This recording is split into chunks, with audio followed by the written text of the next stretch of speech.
মূলত বাংলা সিনেমা এবং সিরিয়ালে চুটি অভিনয় করেছেন দীর্ঘ 3 দশকেরও বেশি। আজ আমরা এমন একটা মানুষের কথা বলবো যিনি জীবনে অনেক স্ট্রাগল করে এমন একটা জায়গায় পৌঁছেছেন। প্রথম ছবি ছিল সত্যজিৎ রায়ের প্রতিদ্বন্দ্বী, তাও 1970 সালে। এমন একটি মানুষ যাকে আমরা আমাদের সঙ্গে পেয়েছি, আমাদের সামনে পেয়েছি। এতদিন আমরা দেখতাম রূপলী পর্দায়, দেখতাম বিভিন্ন টিভিতে, কিন্তু আজকে আমাদের সামনে আমাদের সঙ্গে বসে আছে। বাংলার ছবিতে ভিলেন বলতে বা খলনায়ক বলতে যা বোঝায়, সেই সময়কার তিনি ছিলেন শেষ কথা।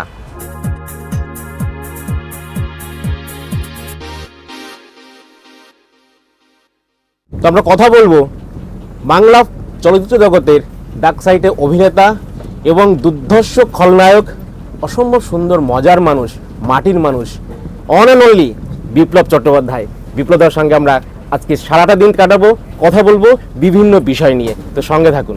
কিন্তু আমি খলনায়ক একদম নয়, অন্তত আজকের দিনে রাজনীতির মধ্যে যারা খলনায়ক আছে ওটা রূপলী পর্দায় বাস্তবে এতটা মানে ডাউন টু আর্থ কোনো রকমের স্টারডম যেটাকে বলা হয় সেইটা নেই, যে আমাদের সঙ্গে একদম মানে এত ক্লোজলি মিশছে।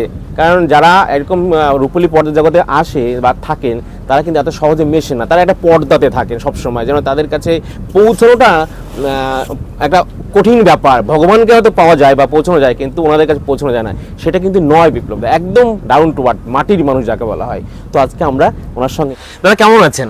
খুব ভালো আছি। শরীর না, শরীর ভালো আছে, মনটা ভালো নেই নানা রকম কারণে। বলছি, আপনি প্রশ্ন করার আগে আমি উত্তরটা জানি। সেটা হচ্ছে এক নম্বর হচ্ছে শারীরিক একটা প্রবলেম হয়েছে বয়সের সাথে সাথে, সেটা হচ্ছে পায়ের ব্যাপারে একটা সমস্যা হচ্ছে, যার জন্য একটু প্রবলেম। তো দাদা, এই যে আপনি যে আজকে এই জায়গায় পৌঁছেছেন, বিপ্লব চট্টোপাধ্যায় হয়েছেন, যদি একটু ছোট্ট করে বলেন যে কিভাবে আপনার এই উত্থান, মানে কিভাবে এলেন এই জগতে, ফিল্ম জগতে? প্রথম কথা, আমি যে এই জায়গায় আসতে পেরেছি সেটা হচ্ছে আমার বাবা মায়ের আশীর্বাদে।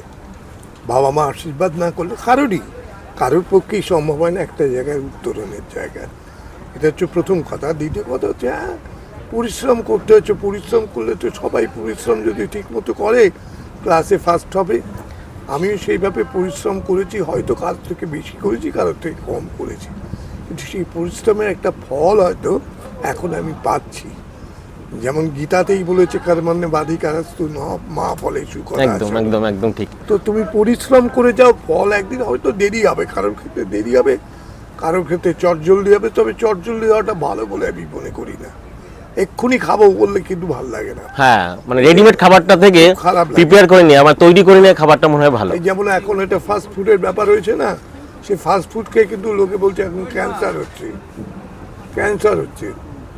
সেইটাই হচ্ছে কথা। হ্যাঁ, একটা কথা আমার খুব জানতে ইচ্ছা করছে, মানে আমাদের সব ভিউয়ারদের, দর্শকদের জানতে ইচ্ছা করবে যে এই বাংলা চলচ্চিত্রে আপনি প্রবেশ করলেন, তাও সত্যজিৎ রায়ের প্রতিদ্বন্দ্বী সিনেমা দিয়ে, মানে একদম শুরুতেই আপনি টপে।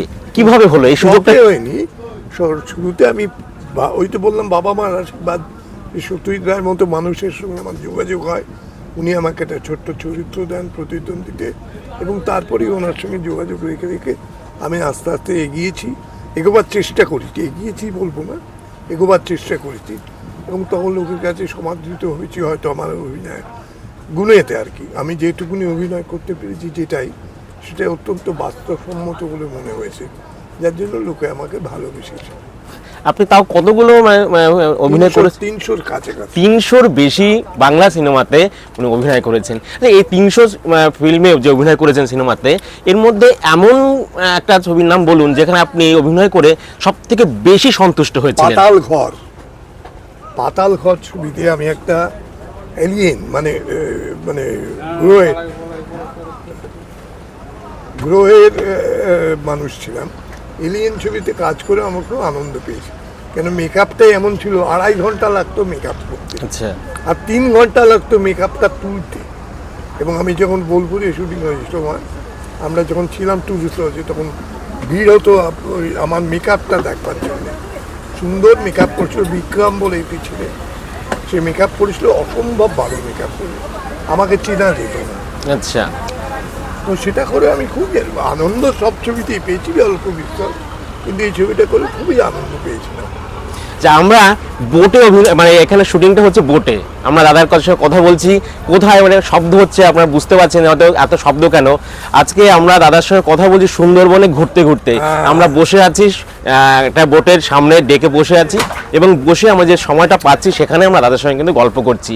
তো যার কারণে আশেপাশে অনেক ভালো প্রাকৃতিক দৃশ্য ক্যাচ হচ্ছে, ধরা পড়ছে, লঞ্চ যাচ্ছে, বোট যাচ্ছে, পাশে জঙ্গল, আমরা ধরা পড়ছে কিন্তু বাঘ দেখতে পাচ্ছি না, বাঘ দেখতে পাচ্ছি না, এটাই সমস্যা।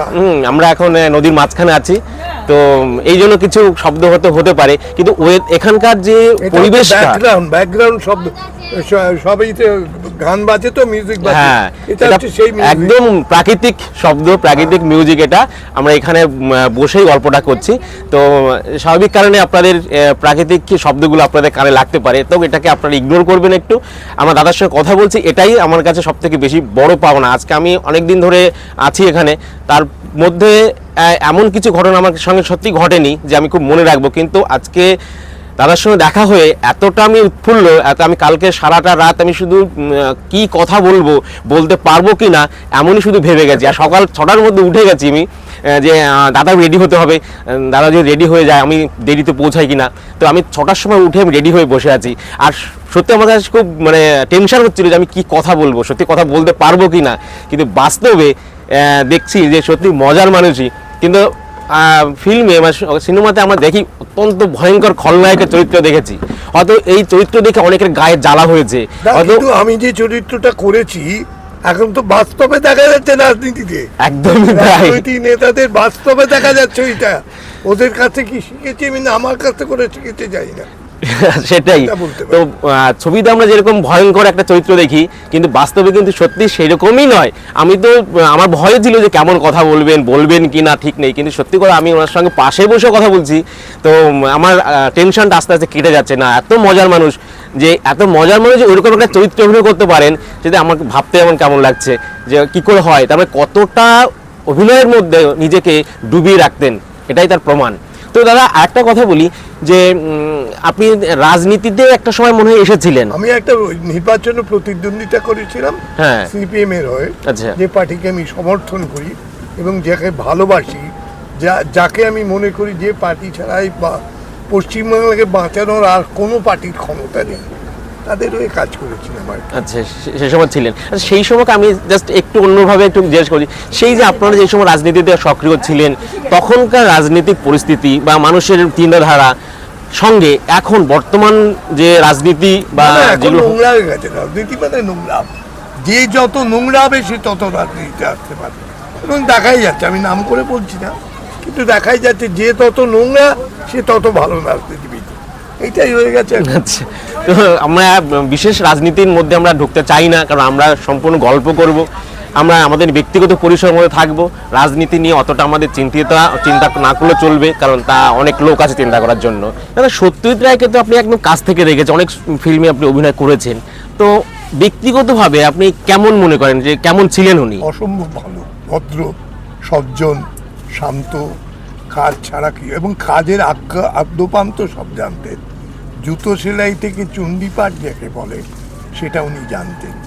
নিজে একজন কমার্শিয়াল আর্টিস্ট ছিলেন, অনেক সুবিধে ছিল তার, সেই জন্য মানে আক্ষরিক অর্থে, তো সেটা আদ্যপান্ত সুবিষয় সংক্রান্ত ব্যাপার উনি জানতেন, সঙ্গীত জানতেন, আর্ট ডিরেকশন, উনি তো খুব আর্ট করতেন, এবং ওনার ক্যারেক্টারগুলো বা পোস্টারগুলো নিজেই আর্ট করে দিতেন, সবটাই। তাই বলি তো, উনি একটা আদ্যপান্ত ছবির জগতের মানুষ ছিলেন, এমনি স্বাভাবিক মানুষ ছিলেন, খুবই মানুষের কথা বলতে ভালোবাসতেন, কথা বলতেন ও সাধারণ মানুষের সঙ্গে কথা বলতেন।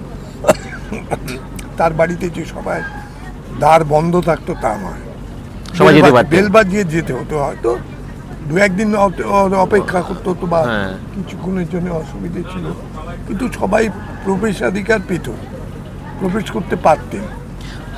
একটা ওরাম মাপের মানুষ, আর তার তো নানা ধরনের কাজ থাকে, শুধুমাত্র গপ্প করলে চলে না, কিন্তু তার মধ্যে উনি গপ্প করতেন এবং গপ্প করতে ভালোবাসতেন।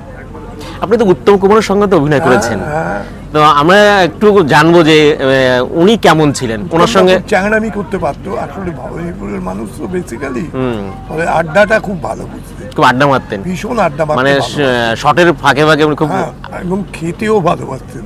হ্যাঁ শুনেছি, খাবার বাড়ি থেকে খাবার নিয়ে আনতেন। বাড়ি থেকে খাবারের বাইরে একটু কাটলেট খেতো কারোর থেকে নিয়ে, আচ্ছা, কারোর থেকে ফিশ ফ্রাই নিল, এইগুলো ভালোবাসতেন। সবার সঙ্গে সুন্দর একটা বন্ডিং ছিল না? নিশ্চয়ই আমাদের সঙ্গে ভীষণ ভালো ছিল।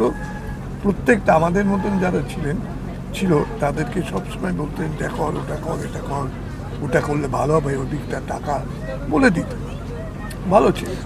শুনেছি সত্যজিৎ রায় নাকি কাজের মধ্যে যদি কোনো আর্টিস্ট ডিস্টার্ব করতেন তাহলে খুব বকা দিতেন নাকি? না, ডিস্টার্ব কেউ করার সাহসই পেতেন না, এটা হচ্ছে পেতেন না। প্রথম কথা।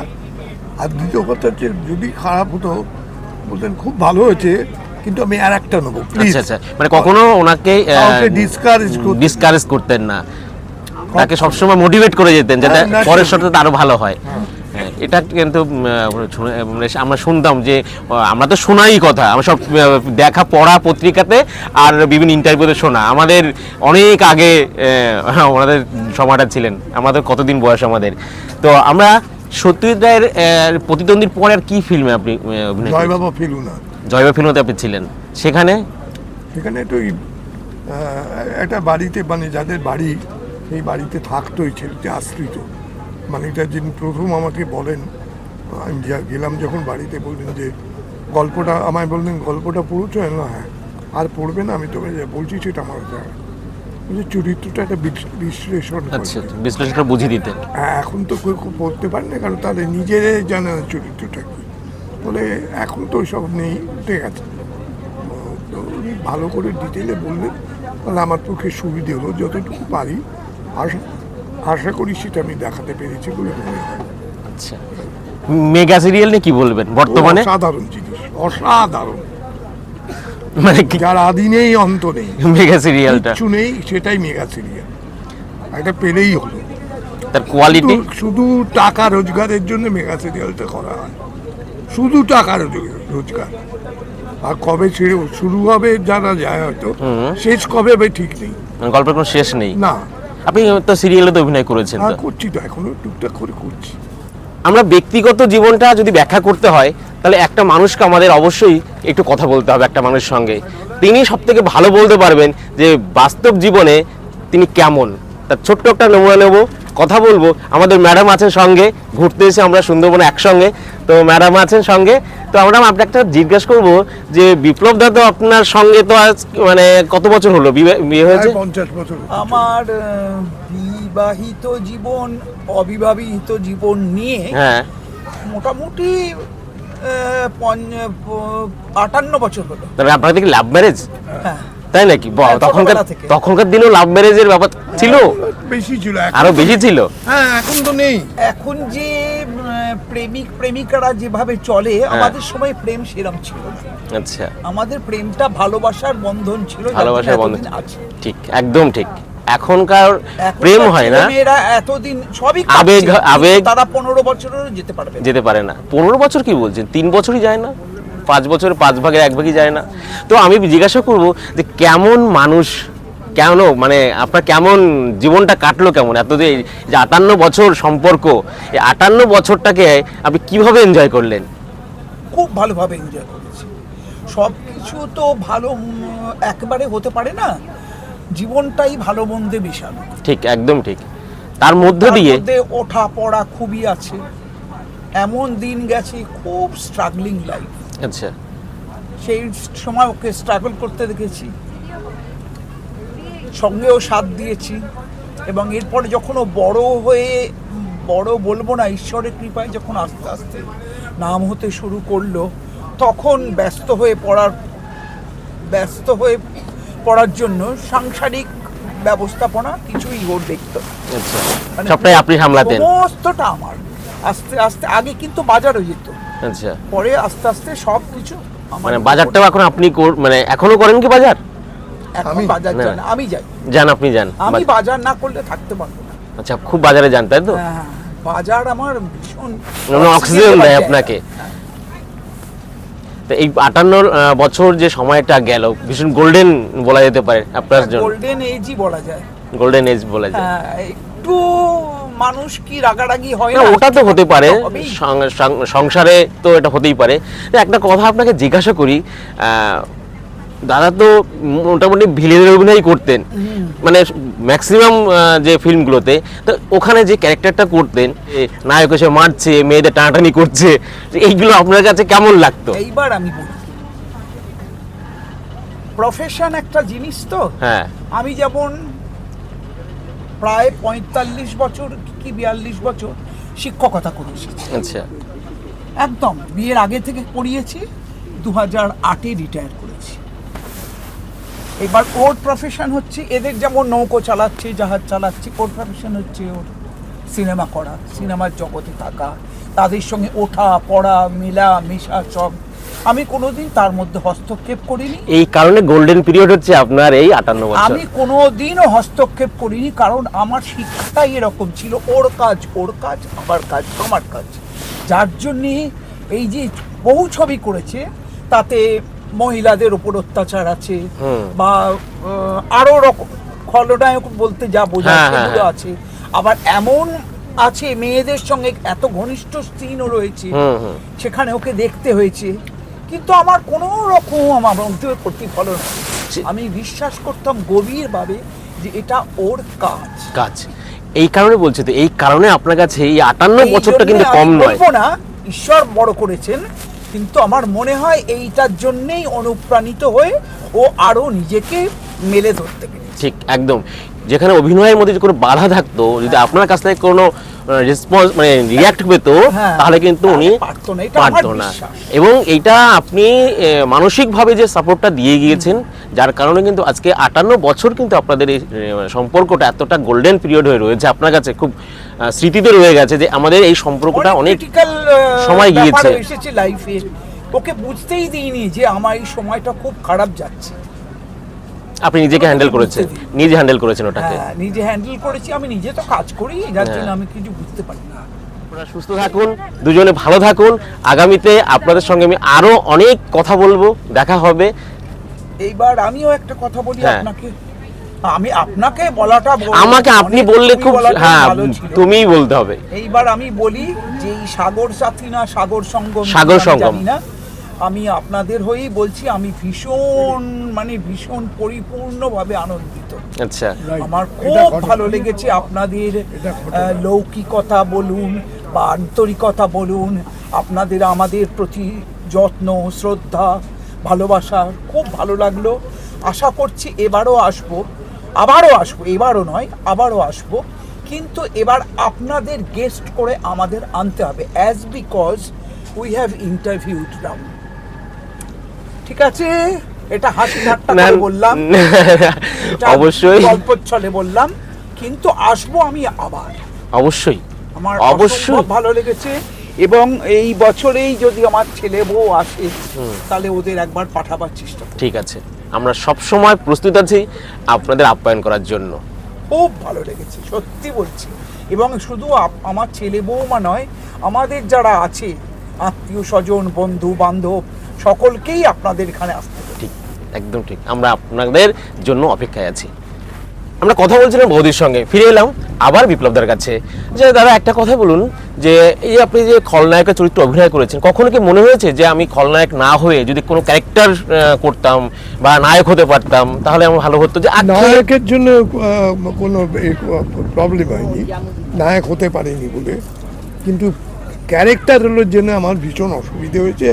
মানে যখন দেখেছি যে ক্যারেক্টারটা আমি করতে পারতাম, অথচ আমাকে না দিয়ে অন্য কাউকে দেওয়া হয়েছে, তখন আমার একটু অস্বস্তি আক্ষেপ লাগতো। আক্ষেপ লাগতো, মানে তার আমার থেকে খারাপ করতে আমি বুঝতে পারতাম, কিন্তু দিয়েছে, কিছু করার নেই।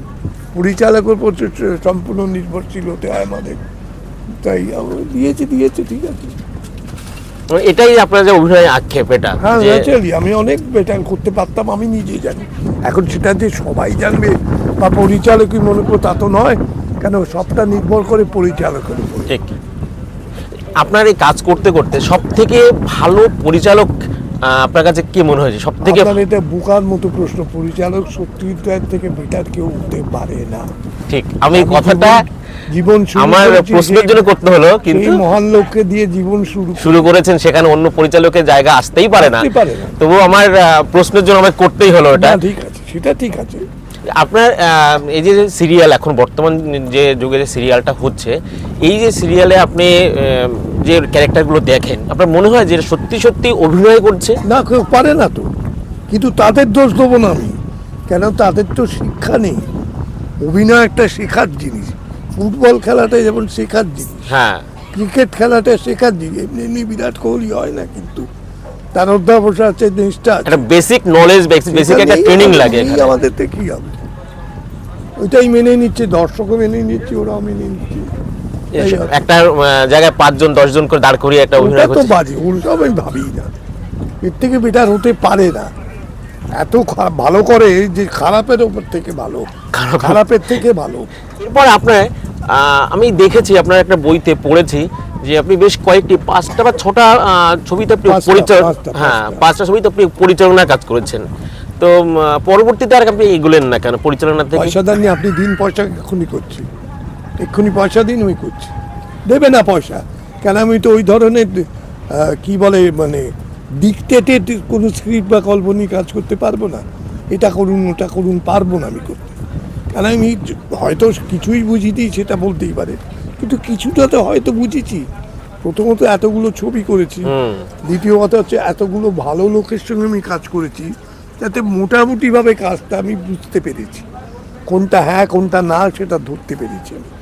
অভিমন্যু নামে একটা ছবি ছিল না, ওটা আপনি পরিচালনা করেছেন। আর একটা হে ভগবান, একটা না, চোর ভগবান একটা, চোর ভগবান, হ্যাঁ। আর একটা বিদ্রোহিণী বলে একটা ছবি করেছি, একটা ইংরেজি ছবি করেছি, হলিউডে শুটিং করেছি। আচ্ছা অমৃত দাস বলে একজন প্রডিউসার ছিলেন, উইল টু লিভ ছবিটার নাম। আচ্ছা, এখন মজা হচ্ছে এই যে আমার ব্যাপারে এগুলো কেউ জানিই না বা জানবার চেষ্টাও করে না, এবং তখন তো এত চ্যানেল ছিল না, ঠিক। যে চ্যানেলের শৃঙ্খলতা ছিল না তখন, সেই জন্যই জানে না। তাদের দোষ নেই, তারা জানবার চেষ্টাও করে না, আর তারা তো সব জেনে গেছে, সব বুঝে গেছে, এইটাই হচ্ছে মুশকিল।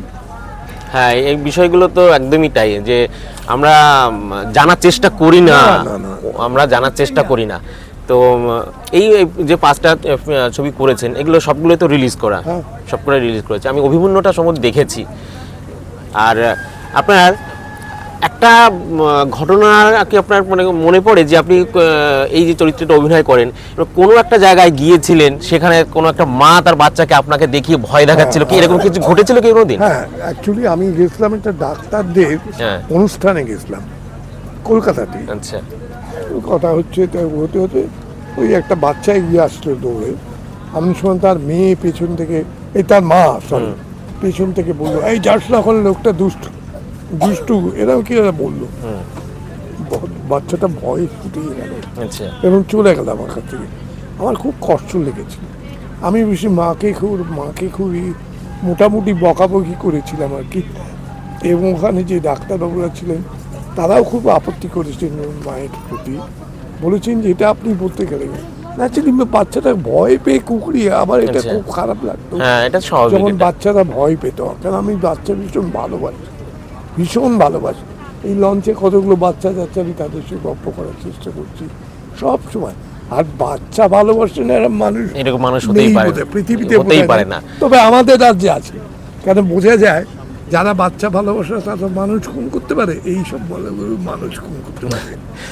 তাই আমি এই ঘটনাটা পড়েছি, তো যার কারণে আমার খুব খারাপ লেগেছিল যে ওইটা লাইনটা পড়ে, যে এটা হতে পারে কখনো একজন অভিনেতাকে দেখিয়ে ভয় দেখানো যেতে পারে, এটাই আমার খারাপ যায় না। লাগে। অভিনয় তো ইনি তো অভিনয় করছেন, তো সেখানে দাঁড়িয়ে একজন বাচ্চাকে তার মা এইভাবে বলছেন, এটা আমার কাছেও খুব কষ্টেরই লেগেছিল। তো সেখানে আপনার তো আরো লাগবেই, বেশি লাগবে। তো আমরা আপনাকে একটু র্যাপিড ফায়ারে যাব, 2-4টে প্রশ্নে যাব, যে আপনি একটু বলবেন যে আপনার সবচেয়ে প্রিয় খাবার কি? আলু পোস্ত। আলু পোস্ত। বেড়ানোর জায়গা? পৃথিবীর সব জায়গাতেই বেড়ানোর জায়গা, যে কোনো ভালো জায়গা খারাপ জায়গা, বেড়ানোর জায়গা সব জায়গা। প্রিয় মানুষ? প্রিয় মানুষ বলতে কি বোঝায়? মানে আপনার ইন্সপিরেশন? আমার ইন্সপিরেশন তো মানে মানিকদার মতো মানুষ, উত্তমদার মতো মানুষ, ভালো- সৌমিত্রদা, এদের মতো মানুষ হচ্ছে আমার ইন্সপিরেশন। ভালো মানুষ তো অবশ্যই সৌমিত্র স্যারের কথা আমরা বলবো, যে আপনি তো ওনার সঙ্গে অনেক অভিনয় করেছেন ওনার সঙ্গে। প্রিয় বাংলা ছবি? এই বলা মুশকিল। আগেকার দিনে বাংলা ছবি দেখেন আপনি এখন? দেখি। আগেকার দিনের ছবিগুলো যেমন হৃদয় গাই হ্যাঁ। ভেতরে, এখন তো যায় না, বলে বলা মুশকিল। আধুনিক প্রিয় নায়ককে, হিরো এখন হ্যাঁ। কেউ না। আর অতীতে আপনার সময়? উত্তম কুমার, সৌমিত্র চ্যাটার্জি দুজনে। আর এখনকার প্রিয় নায়িকা? অপর্ণা সেন তো বটেই, 100 বার অপর্ণা সেন, কেন তার থেকে বেটার সুমিত্রা মুখার্জি। আচ্ছা। সুমিত্রা হাসি। আর এখনকার যে নায়িকারা? বলতে পারবো না। আমরা গতকাল থেকে সাগর সঙ্গমের সঙ্গে ঘুরছি সুন্দরবনে। আমরা শুরু করেছিলাম সোনাখালী থেকে। তো আমরা দাদাকে জিজ্ঞাসা করব যে আপনার এই যে ঘুরে সাগর সঙ্গমের সঙ্গে এসে আপনার অভিমত বা আপনার কেমন লাগছে? ভীষণ ভালো, ভীষণ ভালো, ভীষণ ভালো। আমি ভাবতে পারিনি এতটা ভালো পাবো। এই লঞ্চটা যাদের, তারা অসম্ভব ভালো মানুষ, ভদ্র মানুষ, সজ্জন, যেটা এখন পশ্চিমবাংলায় পাওয়া খুব দুষ্কর। কেন সবাই তো রাজনীতিতে চলে গেছে এবং সেখানে টাকা ঝাড়া যায় কি করে তার চেষ্টা। তা এখন এদের মধ্যে বোধহয় হয়তো না সত্যি গোবিন্দ বলরাম হচ্ছে মালিক এই হ্যাঁ। সাগর সঙ্গমের। তো এরা দুজন এমনিতেই খুব ভালো মানুষ, আমরা দেখেছি। তা আপনাদের কেমন লাগছে? ভালো, খুবই ভালো। এই পাশে জায়গাটা, ওখানে কিছু টুকরো ব্যাপার আছে, আমি বলেছি একটু যদি চেঞ্জ করে, চেঞ্জ মানে পরিবর্তন আছে, মানে আমাদের যে রাজ্য হ্যাঁ। পরিবর্তন নয়, তাহলে আরো ভালো হতে পারে। এখন আরো ভালো হওয়ার চেষ্টা করাটা হচ্ছে আসল। খারাপ হবে এটা তো কেউ চেষ্টা করে না। আমাদের দেশের রাজ্যে যেমন চেষ্টা করে খারাপ হচ্ছে, এইটাই বা আপত্তি আমার। সেটা না করে যদি ভালো হওয়ার চেষ্টা করে তাহলে খুবই ভালো লাগে। দর্শকদের জন্য সাগর সঙ্গের পক্ষ হয়ে আপনারা কিছু বলুন। যে দেখুন, পশ্চিমবাংলায় থেকে যদি সুন্দরবন না আসা যায় তাহলে কিন্তু কিছু মিস করছি। তো সবাই বলেছে, এতদিন বাদে বুঝলাম কথাটা সত্যি। এখানে না আসলে মিস করতাম, কিন্তু সেইটা আসতে গেলে বা সুন্দরবনে আসতে গেলে এদের যে লঞ্চটা ব্যবহার করেছি আমরা, অত্যন্ত ভালো। এদের প্রতিটি আমার সব ভাইরা আছে, কাজ করে, যারা এখানে কাজ করে, অসম্ভব ভালো ছিল, অসম্ভব ভালো। ছোট ছোট বাচ্চা কি সুন্দর লঞ্চ চালাচ্ছে দেখবার মতো। তো বলে এটা খুবই ভালো, খুবই ভালো। এবং আমি তো আবার যদি আসি এদের লঞ্চেই আসবো, এদের সঙ্গেই আসবো, এদের সঙ্গেই থাকবো, এটুকুনি বলতে পারি। ধন্যবাদ সবাইকে। আর আমরা শেষ করবো এখানে। দাদা আছেন আমাদের সঙ্গে, থাকবেন আরো, বৌদিও আছেন সঙ্গে, আমরা আরো 40 জন গেস্ট আমাদের সঙ্গে আছেন। আমরা এখন যাচ্ছি দোবাকির দিকে। দোবাকিতে আমরা যাব, সেখান থেকে আমরা আবার ফিরবো। তো সঙ্গে থাকুন, দেখতে থাকুন ট্রাভেল উইথ উৎপল। আর দেখা হচ্ছে আর একটা পর্বে। ততক্ষণ ভালো থাকবেন, সাবধানে থাকবেন। নমস্কার।